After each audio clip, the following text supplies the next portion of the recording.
beautiful country, half a world from home, and it shook with the fire and thunder of war. But our nation shared its struggle, and so we came to Vietnam.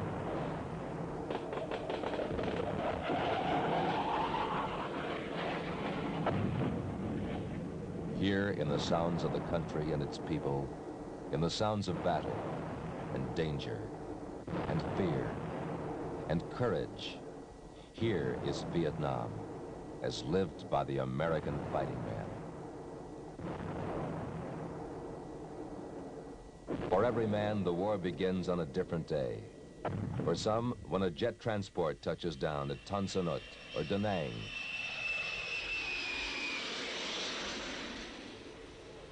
For others, the war begins at the foot of a gangplank at Vung Tau, Quy Nhon, or Cam Ranh Bay.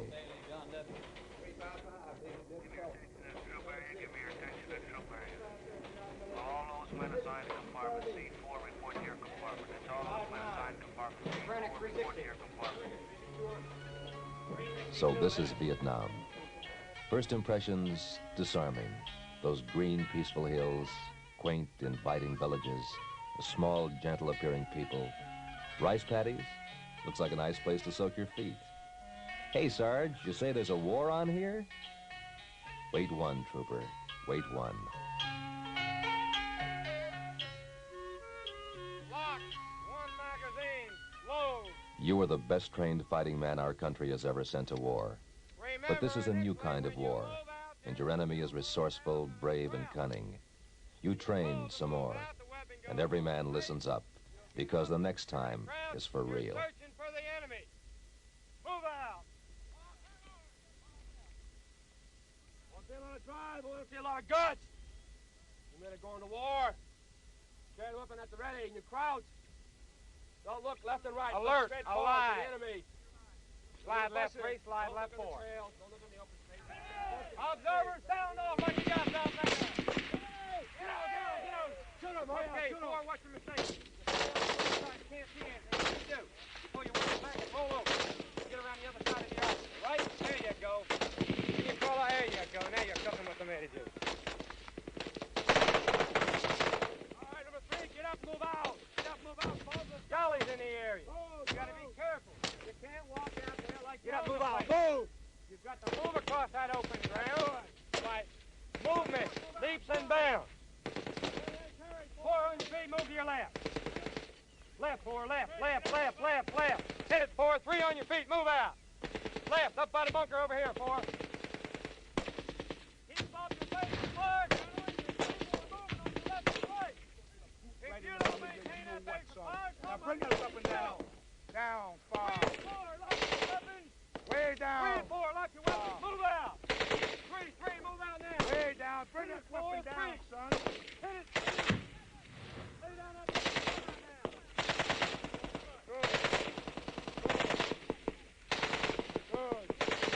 Good. Hold it on target, 5.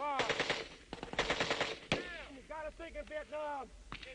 You don't think, you don't live. Any jump out and stand up and take machine gun slugs in the stomach. Put the finger on the trigger, unless you're gonna kill somebody. Move forward. Get up, move out, one hand carry. Big bag. Big bag. Come on, big bag.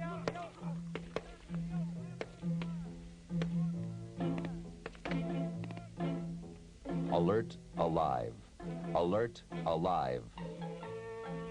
You carry the lessons of training to the tests of war. And Vietnam engraves itself on a new set of senses.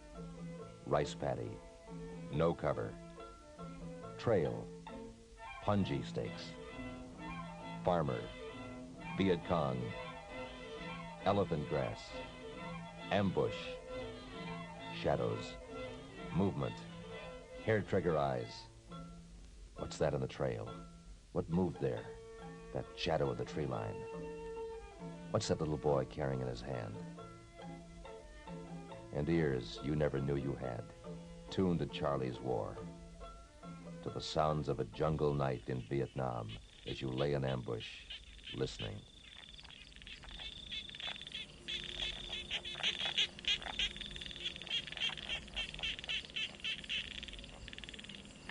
And the other sounds, The monsoon rain pouring down.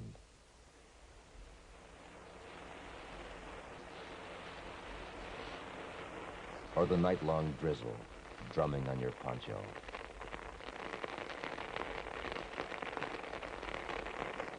Of your feet sloshing through streams and rice paddies.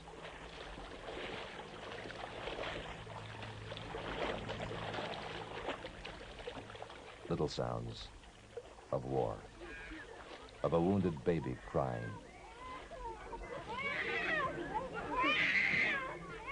of your platoon digging in at day's end.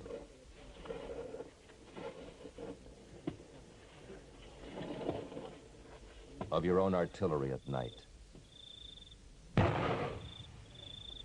After a while, you never woke. Your ear had learned the difference between incoming and outgoing. And the sounds you could cut with a knife, of your patrol slipping through a Viet Cong jungle.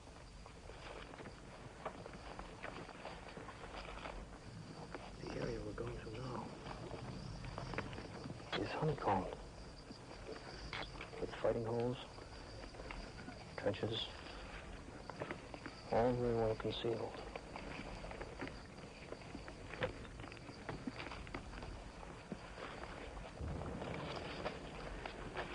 Coming out of the undergrowth now. And the sound of Charlie bringing the war to you with the knifing crack of a sniper's bullet. That one's close. Or the numbing terror of a mortar attack at night.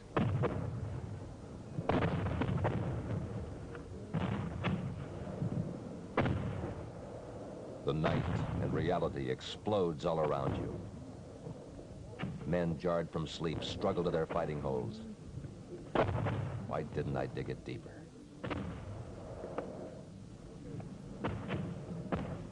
If you have lived through a mortar attack, you know the feeling that every round is going to drop into your hip pocket. And when you're riveted to that heaving, dark earth, every swear word is really a prayer. Damn.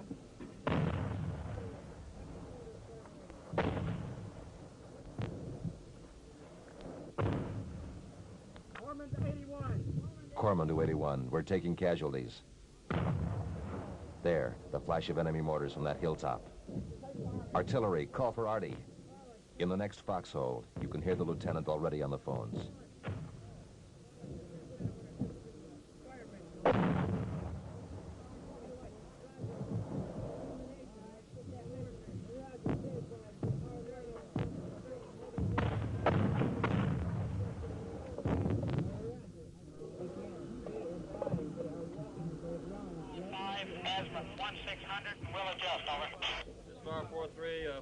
Fire mission.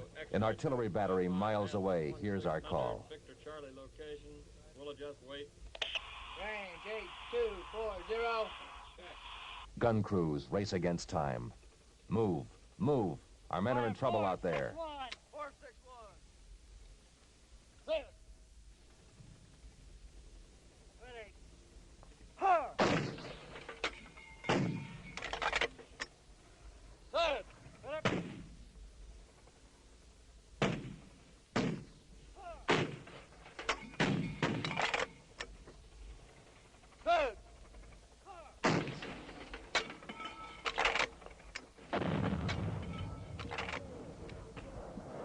In our fighting holes, it's the longest wait in the world. But when artillery arrives, when it drops down Charlie's throat, it's the most beautiful, ugly sound in the world.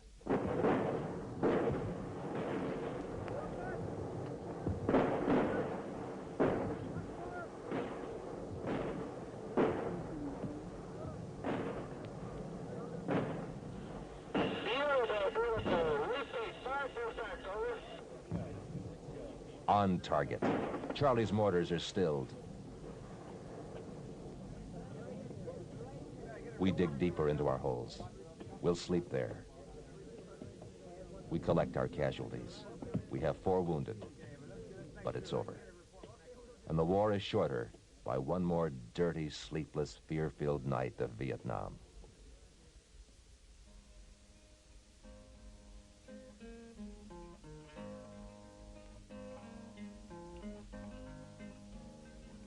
There's another Vietnam, where men no longer fight, of hamlets made secure, where peace and a future sprout in a land that's known little of either, where American medicine cures a sick baby, where Vietnamese hospitality makes an American forget he's homesick, and where little children carry on their old romance with the American GI. Hey, number one. Hey, come here. What's your name? What's your name, you? Number one, my name's Hank. What's your name? Number 10.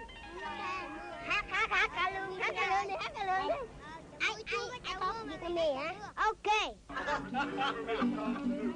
And there are moments taken from war for a man to unwind, to write his thoughts home, to talk Vietnam off his chest. This godforsaken country, I don't care how much they publicize this. They just don't know what hell is until they come here. They can't imagine what the soldiers, what the United States men are going through here. Even if they're not fighting these men, this terrain and this temperature it's unbearable. It's terrible. And you're in a country, you're away from home, and the people sit over there and they demonstrate. I just can't understand that they're not. I wish we could get them over here just for even a couple of weeks, just so they could see what it's like over here and what these men are going through for them. Sure, join the Army and come on over, see what it's like. We go 7 days a week, 12, 14 hours a day. What little spare time there is, these guys spend writing letters, go down to the club, have a few beers. The full year we're here, none of us can afford to get drunk ever. And 3-day pass, we never heard of one. I've been here 5 months. I've had one half of 1 day off, and I wrote letters and slept. Sometimes we lay out here in positions, and bugs and ants crawl all over us. After you've been out here about 6 or 7 months, it just doesn't bother you anymore. You just say, oh well, what the hell, forget it. It's a lot of mountain country. You got to do a lot of what we call humping. You can get used to it, but you can't get used to the people shooting at you. Well, really, Charlie is just about the only thing that bother me over here. And when I'm shot at and come real close, it has a great effect on me. Well, when you talk about combat, you got to realize it all isn't just fighting. You got to stand out there and water up to your knees day after day, and heat's unbearable, and it always isn't just fighting. There's other things that work a man a lot harder than getting shot at. The red ants are vicious. They will bite and they will attack. And you got some other kind of ants. They got these red ants. They're clearest red, and they got black beady eyes. Bad ants, boy. Let me tell you, these are some bad ants. And the most of the time when I see them, I take my mosquito repellent and throw on them, burn them up.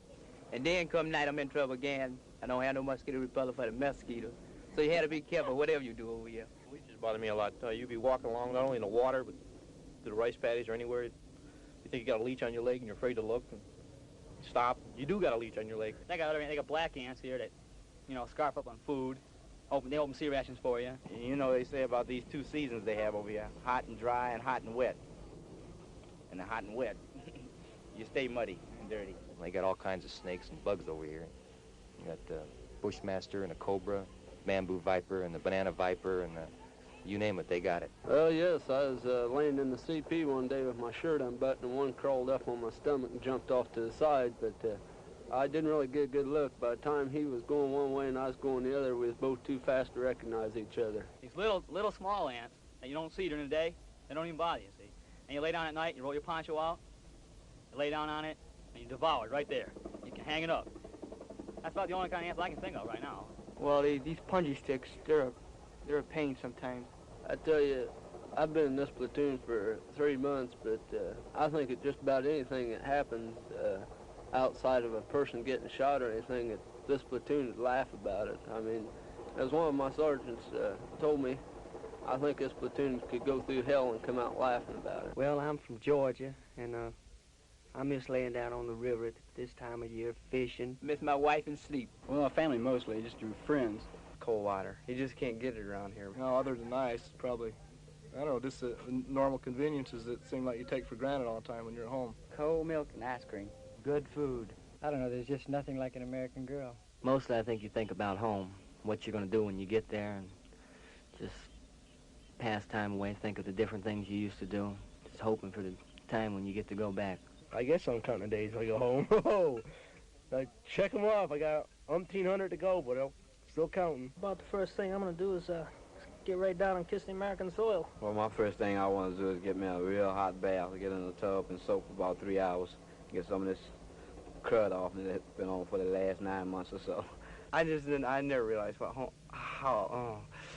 was like, man. I tell you, the United States is terrific. I don't care. Well, all I can say is, when I die, I had to go to heaven because I would spend my time in hell, because I don't think hell could be no worse.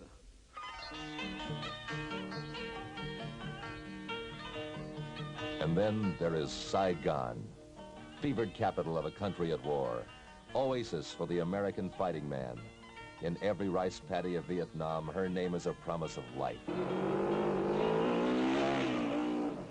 If you can survive her tracker.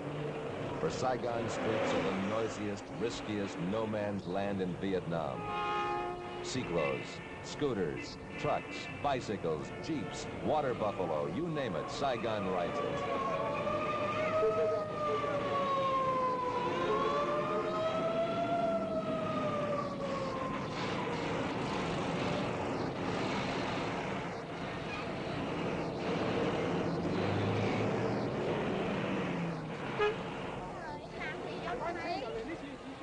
And the sidewalks, swarming with people, cluttered with the wares of the sidewalk vendors, awash in the strange smells and sounds of Saigon. Watch, good watch. Number one watch. Where do you go? On taxi. Hey, my barrel, sir. My barrel. Where you go? I wait for you. I wait for you, okay? Where you go now? Check boy, number one. Okay, I have to go here. Okay. How much you pay, my friend? Okay. I tell you, I got young number one for you. Lin, very nice. I've never heard of it. I believe it's down this way here. It's on Tudo Street. See, Tudo is... And Saigon is Tudo Street. 100 bars, 1,000 scooters, 10,000 number one girls. But most important for some GIs, it was 1 million miles from war.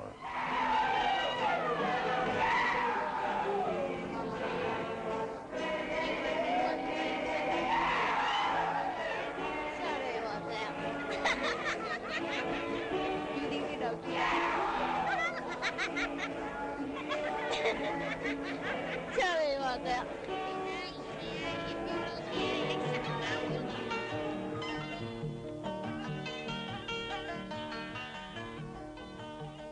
Saigon is other things.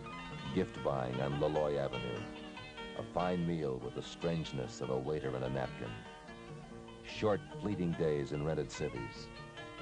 A dozen service clubs where fighting men forget for a moment. And if you're in Saigon on a national holiday, it is Saigon as it must have been. Fireworks, festivities, parades. Trong cuộc lễ diễu binh này là tiểu đoàn 2 Thủy quân lục chiến, một trong những đơn vị tiệm chiến của đoàn quân Phủ Danh.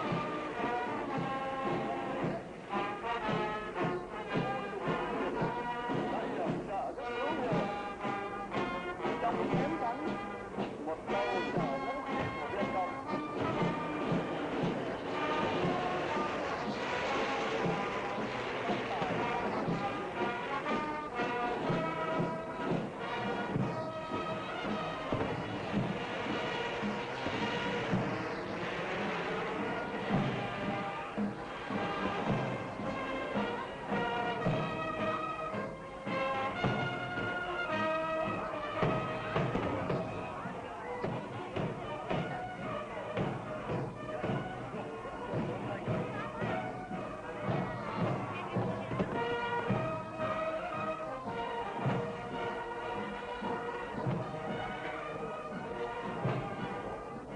Brave nation, a generation at war deserves parades. A brave city deserves gaiety, but it does not last. Saigon cannot hide the scars on its soul. You see it in the faces of 100 street urchins. You hear it in the song of a blind war veteran begging on the streets of Saigon on a rainy night.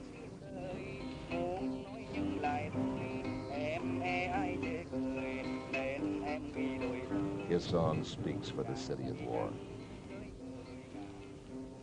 Dear unknown, you are a man. You must march off to war. My eyes seem to tell you to love life. But inside, I am too sad to say the words. A song of the 1960s, Saigon, Vietnam.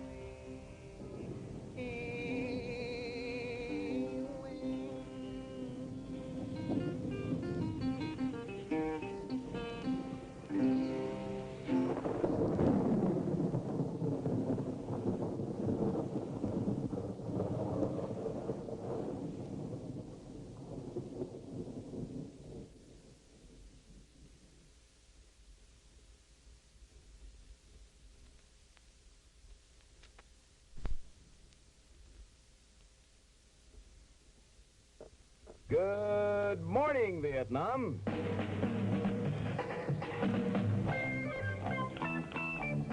In the loneliness and isolation of Vietnam, a tiny transistor radio can remind you that a world is still out there.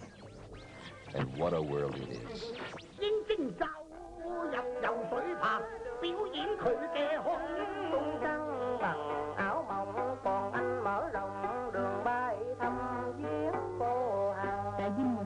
Tổng thống Sukarno, tướng Suharto, người hùng của Indonesia. Apocalypse 19/7 nous donne une belle révélation de cet événement. The time is 1300 GMT. This program is coming to you from the United States of America. This is Manila calling. Direct from Radio Australia. From Washington, the voice of America. This is London.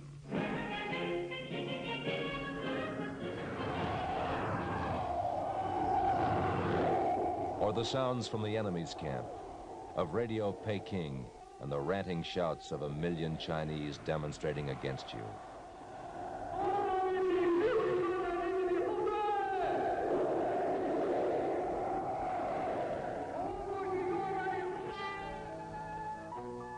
Or Hanoi Hattie, reading our casualty lists over Radio Hanoi.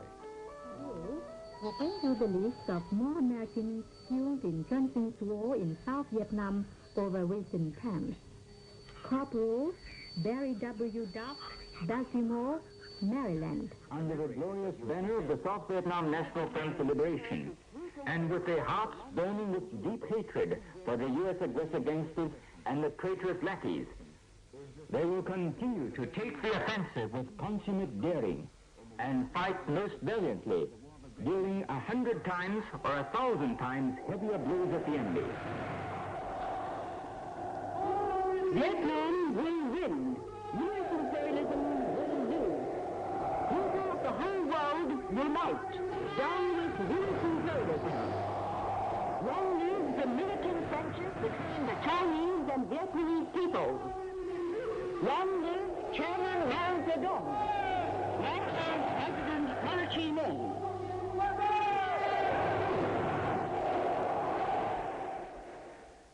Radio Peking wishes you all a pleasant good evening.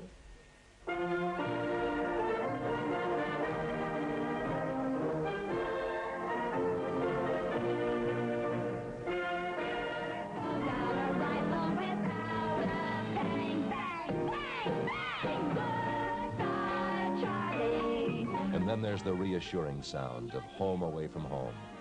Good old Armed Forces Radio. This is Armed Forces Radio, Vietnam. Good evening and welcome now to Night Beat. Well, good morning and welcome back to the Dawn Buster on this Saturday morning. Today we salute 8th Tactical Bomb Squadron. Here is news on the hour from the Armed Forces Radio and Television Newsroom. Senate and House conferees were reported to have reached tentative agreement today. And the sounds of your countrymen, 10,000 miles away.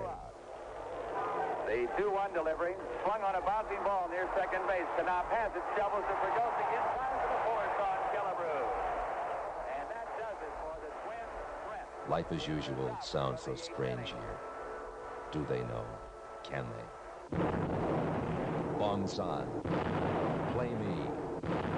Battle of Ayadrang, the Rock Pile, the Delta, Happy Valley, LZ X-Ray, Hill 400, Operation Crazy Horse, Paul Revere, Hawthorne, Hastings, Prairie.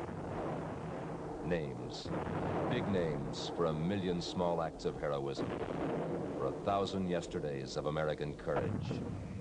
But they are yesterday, and the war goes on. It is another day of war. Our night's patrols have returned. With first light, the rotors of our recon choppers whirl to light. Today we go after Charlie. We will drop into his backyard. Before the day is over, we'll meet him in battle.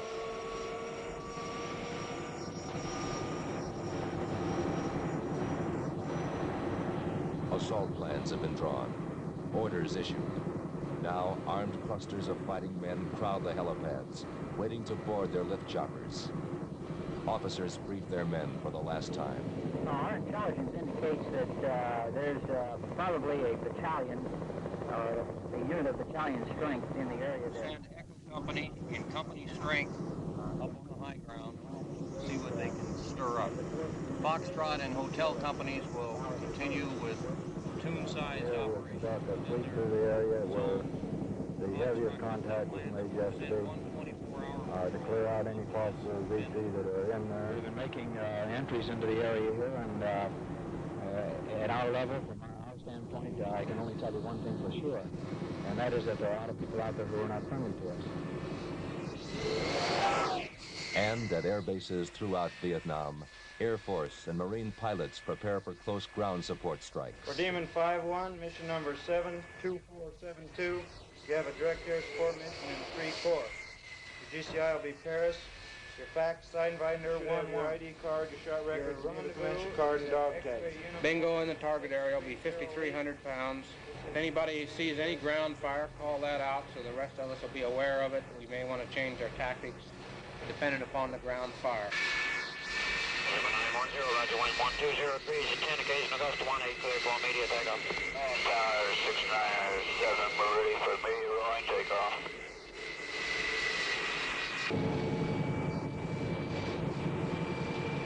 We board our choppers. 7 men each, with weapons, ammo, prayers.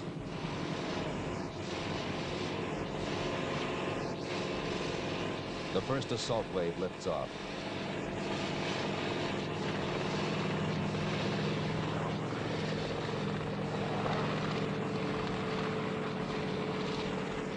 We're on our way.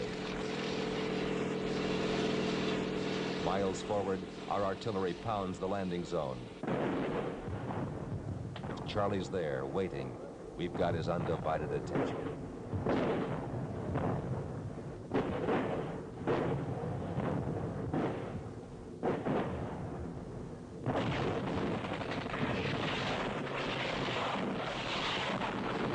Huey gunships, armed helicopters follow the artillery in, raking the landing zone with machine guns and rockets.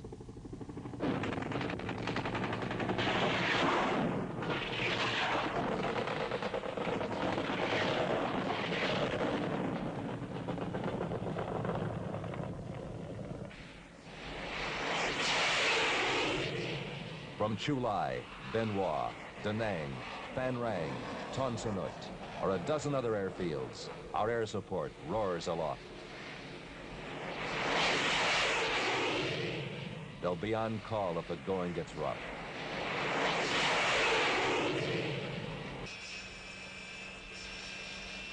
We're on a Navy aircraft carrier off the coast of Vietnam. Its flight deck shrieks with jets, impatient for launch. They're part of our fighting team, too.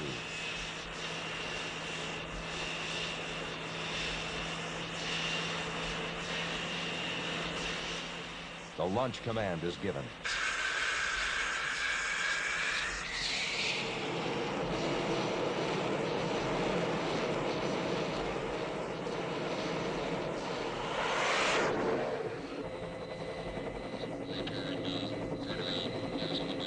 We're now 3 minutes from the landing zone. His Charlie there, dug in, waiting. Charlie. You try not to think about him, but you remember everything your buddies ever said. He's jungle-wise, much more so than we are. We spend, in this unit particularly, 100% of our time looking for him. And it's weeks at a time, we won't see hide nor hair of him, yet he's all around us. Charlie in the field, the young fellow, is maybe 18, 19, 20 years old. He's a kid, and he's got an awful lot of guts. Once he does make contact with an American unit, he'll fight until the last man is gone. Many times we fought all day and not seen one. Pretty sly character. The way they fight, so dirty. And they don't care how they do it. Punja sticks, anything else. Just the way they go about it, just so small, you can't see them. You can't find them. They run right up on them for you when they hit you. He knows how to use every weapon in the book. He can use anything you drop. So you got to be real careful of him. He can be where you least expect him, and then again, where you expect him, he won't be. I'd say you hate him. I would. I hated him. First day Jim got hit. I hated him ever since then. The main thing you have to worry about is getting out of those choppers, especially on a hot LZ. Getting out of those choppers and getting off the LZ. We're going in.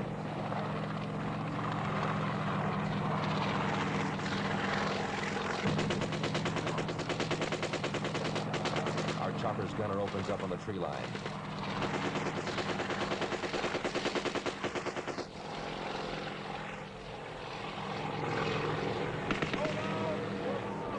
Touchdown. Get out. Move out. Sometimes the LZ is quiet. But sometimes it's hot. Hot as hell.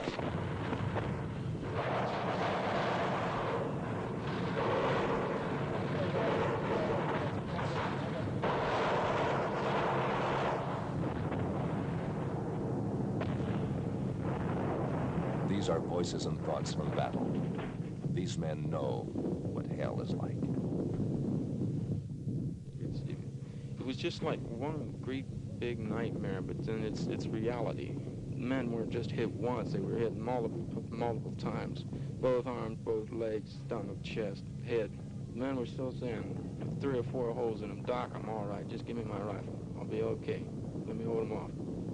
I said, Doc, I don't want to die just laying here. Give me my rifle. I'm going to die fighting. They were coming in so close you could hear them whistle past you. You could see. Yeah, I was looking up and I'd seen this one just cut through the leaves, maybe 3 inches from my head. I looked to my side one time and I seen one hit the dirt no more than 3 or 4 inches from my side. Grenade going off in front of the hole, grenade going off in front of me. I mean, right in front of me. I looked at it go off. And I figured, for a second I thought it was blind. Just for a second I thought I couldn't see, but then I looked up and I was all right. All kinds of it. Jesus Christ. It looked like a, I don't know, you can describe it like people say, it looked like a 4th of July. Because there was green tracers, yellow tracers, white, and our red ones. None of us thought we'd ever get out there alive, believe me. None of us, not a one.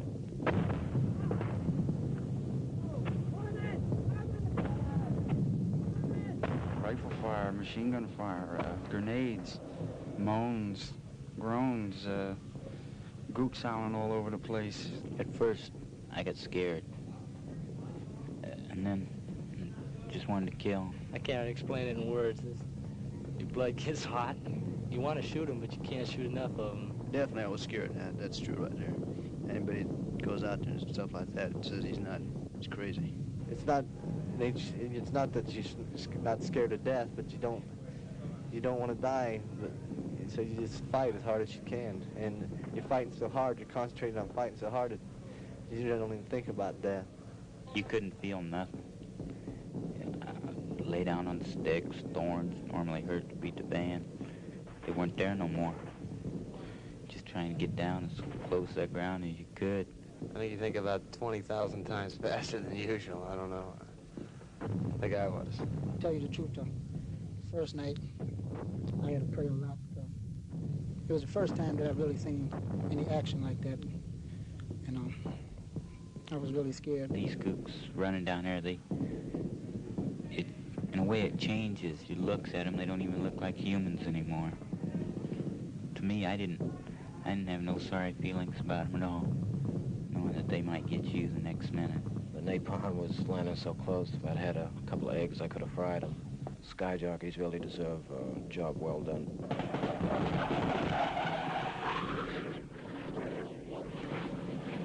From where I was, I think I could see them coming down, and one of them dropped a bomb so close it blew my helmet off. But I didn't care. I was still glad to see them. They were beautiful. They're always beautiful. Ask any foot soldier. These are the voices of Marine combat correspondents with units pinned down by enemy fire. Air support is there. We've got 3 F-4B Phantoms from VMFA 115 holding an airstrike now just to our front, a few 100 meters in front of us, and they're dropping 1,000 pounders. There goes another one.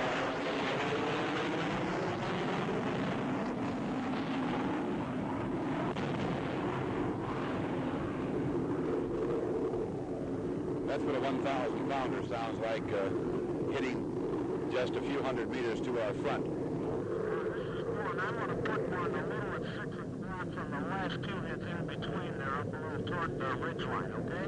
That'll be fine. Go right ahead. Here comes the next one now, number 3. Range up.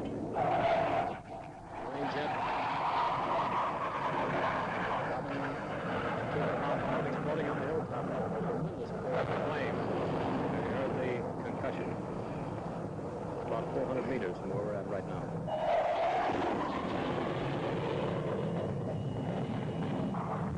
He came in right on the treetops and dropped one napalm bomb right smack dab on the target. It was a beautiful run. You could almost read the insignia on that pilot's helmet. He was so low. Here he comes again, right in on the treetops again. Here he comes. He's straight and dropped 2 napalm. Beautiful shot. These A4 pilots, I've talked to them at other times, and they all tell me that they love this close air support, and they certainly do a tremendous job at their work, too. You're in the cockpit of a jet on a ground support mission. A forward air controller directs the dive bombing. Okay, the next bomb is at 6 o'clock at 200 meters. It is in the tree line. Condor 82-1 is turning in. Roger, 4, no drop it here. That last drop looked to me like it's on the east side of the road. Don't you want them on the west? That's Roger. The target is still at 9 o'clock at 100 meters, and that's the only drop I've observed so far. Right, 82-1 is in. And I do want them on the west side of the road. You're pretty well on speed. 15 slow. Stand by. Left.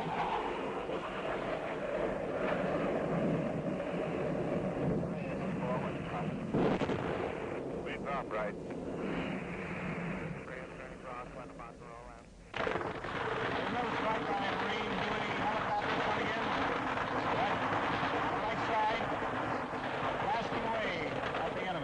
And the war in Vietnam is the war of the helicopter.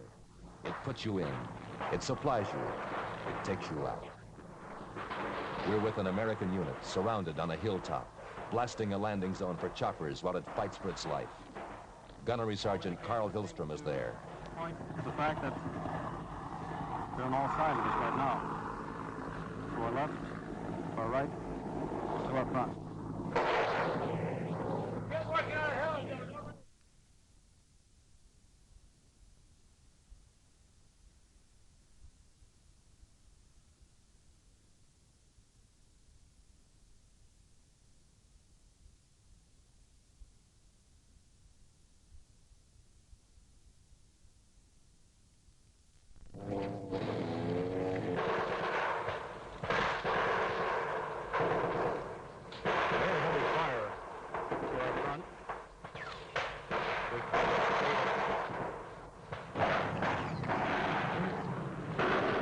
A ricochet coming in and whistling in like a zephyr on a railroad track. The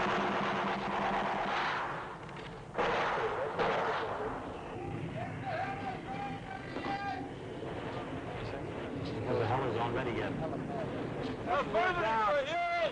We're down. We got over on the right. I really don't know if it's desirable for you to move in this position. I keep moving in this direction. How far down? Just keep moving in this direction. I don't know if it's desirable for you to move in this direction. All right, they're down here. Who are the bad guys?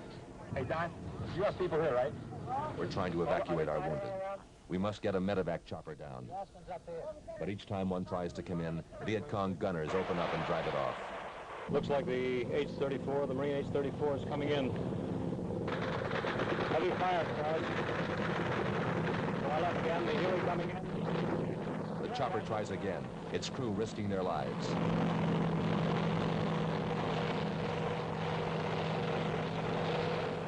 He's coming in.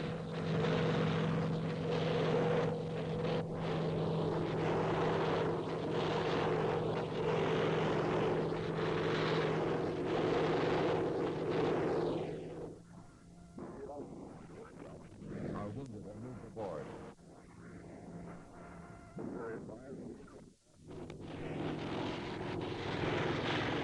Take off.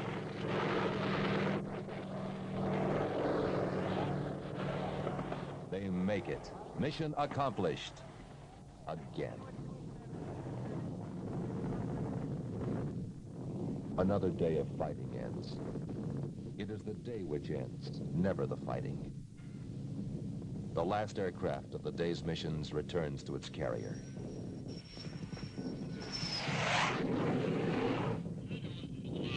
The foot soldier digs into the soil of Vietnam for yet another night. And a platoon marching the last mile to base camp lightens its fatigue with song.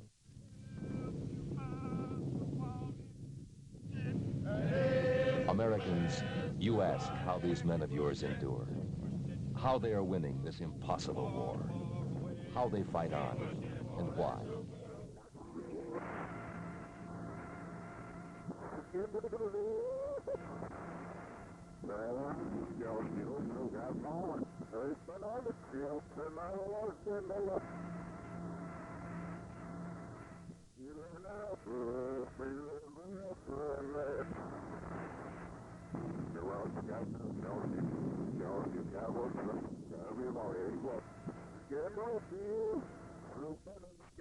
Red, white, and blue. Keep fighting for the red, white, and blue. They are here in Vietnam to fight, to build, to win. And they will stay as long as their nation asks. Today they bear the dangers and the burdens of war. Tomorrow they will wear the service ribbon and the pride. And both will say, this man served his country in Vietnam.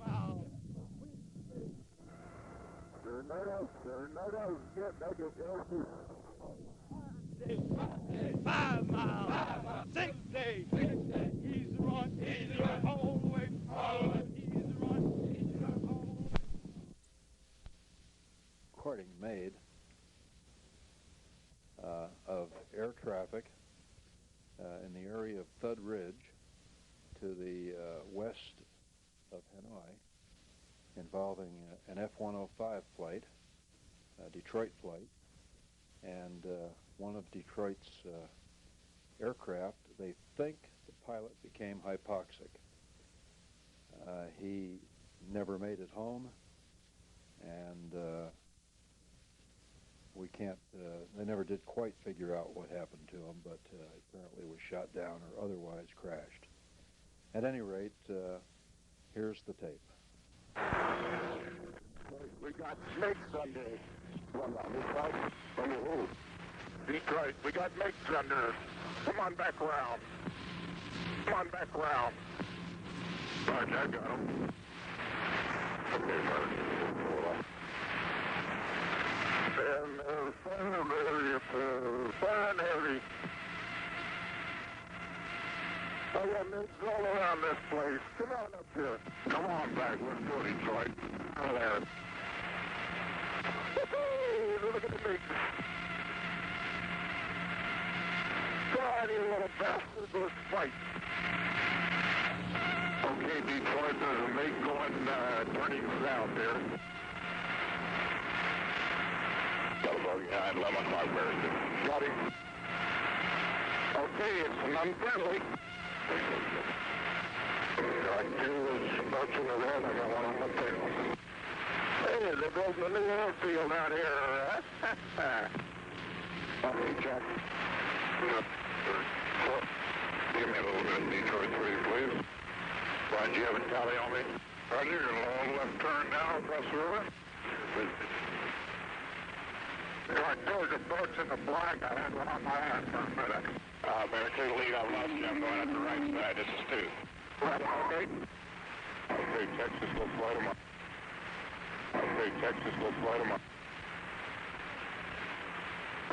Target Texas. This is Bone Crusher on guard. This is Bone Crusher on guard. Hotel 1, doing time 0845, out.